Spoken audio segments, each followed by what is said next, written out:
क्या वक्फ बोर्ड की अरबों खरबों की संपत्तियों के पीछे कोई बड़ा खेल छिपा है? क्या सरकारी रिकॉर्ड से लाखों एकड़ जमीन का डेटा गायब है? और क्या समाजवादी पार्टी के शासनकाल में वक्फ संपत्तियों में बड़े पैमाने पर अनियमितताएं की गई? इन सवालों ने उत्तर प्रदेश की राजनीति में एक बार फिर से एक नई बहस छेड़ दी है। वजह बनी है ऑल इंडिया मुस्लिम जमात के राष्ट्रीय अध्यक्ष मौलाना शहाबुद्दीन रिजवी की वो चिट्ठी जो उन्होंने मुख्यमंत्री योगी आदित्यनाथ को लिखी है। इस पत्र में उन्होंने सुन्नी और शिया वक्फ बोर्ड की निष्पक्ष जांच की मांग करते हुए गंभीर आरोप लगाए। मामले को समझने से पहले वक्फ बोर्ड की ताकत और उसके दायरे को समझना बेहद जरूरी है। सरकारी आंकड़ों के अनुसार भारत में वक्फ बोर्ड के पास लाखों पंजीकृत संपत्तियां हैं। इनमें मस्जिदें, कब्रिस्तान, दुकानें, मकान, व्यावसायिक परिसंपत्तियों और खेती की जमीनें भी शामिल हैं। जमीन के लिहाज से वक्फ संपत्तियों को देश के सबसे बड़े संस्थागत भूमि स्वामित्वों में गिना जाता है। जमीन के लिहाज से वक्फ संपत्तियों को देश के सबसे बड़े संस्थागत भूमि स्वामित्वों में गिना जाता है। इन्हीं संपत्तियों का पारदर्शी डिजिटल रिकॉर्ड तैयार करने के लिए केंद्र सरकार ने डिजिटल प्लेटफॉर्म और ऑनलाइन पंजीकरण व्यवस्था भी शुरू की थी। उद्देश्य ये था कि देश भर की वक्फ संपत्तियों का एक केंद्रीकृत और पारदर्शी डेटा तैयार हो सके, जिससे विवाद और अनियमितताओं पर रोक लगाई जा सके। लेकिन विवाद यहीं से और भी शुरू हो गया। आरोप यह है कि बड़ी संख्या में वक्फ संपत्तियों का रिकॉर्ड अब तक पूरी तरह डिजिटल प्लेटफॉर्म पर दर्ज नहीं किया गया।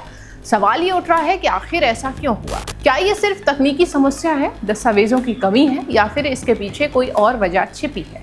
कुछ मुस्लिम संगठन ये दावा कर रहे हैं कि पोर्टल पर पंजीकरण की प्रक्रिया जटिल है, कई संपत्तियों के पुराने दस्तावेज उपलब्ध नहीं है और तकनीकी खामियों के कारण काम धीमा चल रहा है।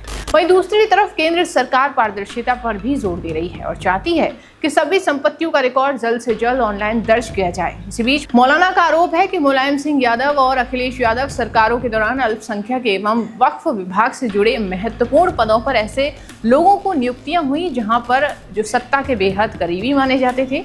उन्होंने ये भी कहा कि इन वर्षों में वक्फ संपत्तियों के उपयोग और प्रबंधन को लेकर कई गंभीर सवाल उठे हैं, जिनकी निष्पक्ष जांच होनी चाहिए। हालांकि ये ध्यान रखना बेहद जरूरी है कि आरोप मौलाना शहाबुद्दीन रिजवी द्वारा लगाए गए हैं और इन आरोपों पर संबंधित पक्षों की प्रतिक्रिया और किसी आधिकारिक जांच का निष्कर्ष सामने आना भी बाकी है। दूसरी ओर केंद्र सरकार ने भी इस विषय पर सख्त रुख अपनाया है। केंद्रीय नेतृत्व का ये कहना है कि वक्फ संपत्तियों में पारदर्शिता सुनिश्चित करना बेहद जरूरी है और जिन संपत्तियों का रिकॉर्ड उपलब्ध नहीं है उन्हें भी व्यवस्थित रूप से दर्ज किया जाना चाहिए।